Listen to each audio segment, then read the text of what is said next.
All right, everybody, the Gigmaster adventures require a lot of ice, and this is my ice machine, but it's broke. We're gonna fix it right now. Stay tuned.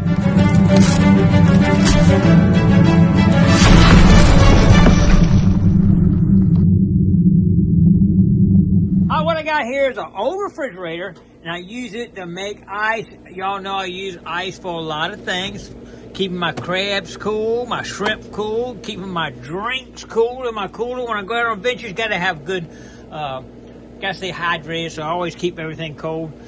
But it stopped making ice now, and there's a problem. I know what the problem is.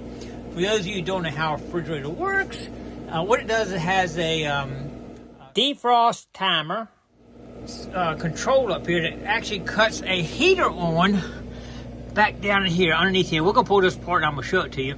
What happens over time is the coils are behind here that the air blows across.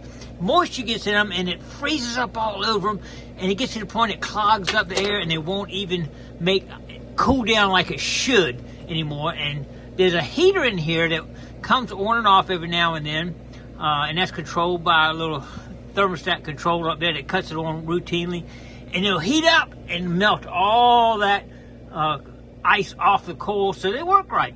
But I've already tested it. Mine's broken. I'm going to show you that.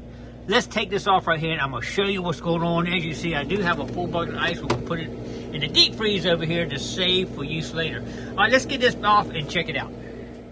All right, I've shut the refrigerator off now, but I just want to show you. You can see how it's starting to get completely clogged up with ice in here. Frost builds up, and the air won't even flow through it anymore. This is a heater. I've got it disconnected now, right here. Plugs in right there, and it heats up and it melts all this ice. The water will drain down into here, and all refrigerators have a little pan underneath of them that water drains into, and then it just evaporates out.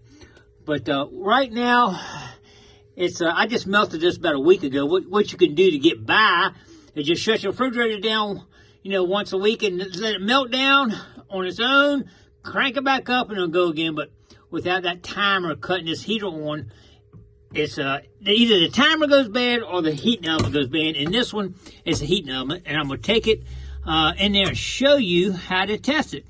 Do not attempt this if you're not an electrician or certified to do some of this stuff. But my background is electrical, so I can kind of know a little bit about that. So anyway, don't try it unless you know what you're doing, because you could get shocked. So anyway, we're gonna get in here and I'm gonna show you what's wrong with this one and how I determine it, and we're gonna replace it. All right, let's get in here and check it out. Another example that adventures don't come easy. There's always a lot of background stuff going on.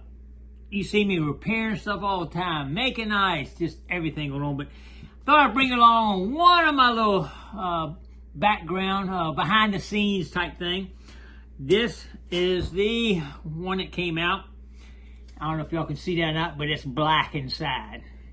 I've already tested it. I'm going to show you how to test it. Here's the new one right there, and you can see the coils in it actually. So you can see that it's probably pretty good shape right there. But anyway, to test these, what you want to do is take a multimeter and go to the ohm scale, which is testing resistance. When I go to the new one, if you look here, I'm going to show you real quick. It's showing one. And when I close these together, it goes down to 0. Now, it will tell me the actual ohms that particular, what this has in it. But basically what I'm looking for is an open, which means that if there's nothing there. When I touch the new one, I got 28 on the 2000 scale. But when I go to the one that was in my refrigerator and touches here to here, nothing. It shows nothing. That means that this coil that normally would heat up has got a break in it. So it's not connected anymore. So it's just like holding in the air because it's nothing touching, where this one's actually going the resistance of the coil inside. So that tells us right there, this is 100% burnout bad. This is a replacement. I think it was like 14 bucks or something off Amazon. You can type your refrigerator model number in the internet and it will tell you all the different parts. Look up the part. But that right there is the heater. that will melt all that ice off right there. It'll heat up, reflect the heat coming up on it right there, and just melt that off, drip down, go in the bottom, and be done. So let's go put this in and get back to making ice, because we got a lot of ventures going and we need some ice. Let's do it. All right, we got the new heater installed right there. It will heat up, generate heat right up through here, melt that off, drip right down here, and flow out. All right, let's put the cover back on here and get it going. Here we go. All right, just a little primitive, but we got everything hooked back up, and we're ready to catch another nice bucket full of ice here to put it in our freezer for some more adventures. I'm liking it. All right, let's do a little wrap up. All right, that's going to wrap this video up. Just showing you a little bit more behind the scenes. We still got a lot of behind the scenes to do. We're going to be doing some definite work on our boat trailer, our boat, getting ready to put up for the winter. So probably do a video showing a few things. Do that. Although we never put it up for the winter. We're always going out doing something. But that was 100% the problem. Got it cut back on now. Should be cranking the ice out again and ready for some new adventures. All right. Appreciate everybody coming along. Don't forget to click like, comment below, share, subscribe to Gigmaster. We'll see you on the next adventure, or maybe some background maintenance. I don't know. We'll see. Stay tuned.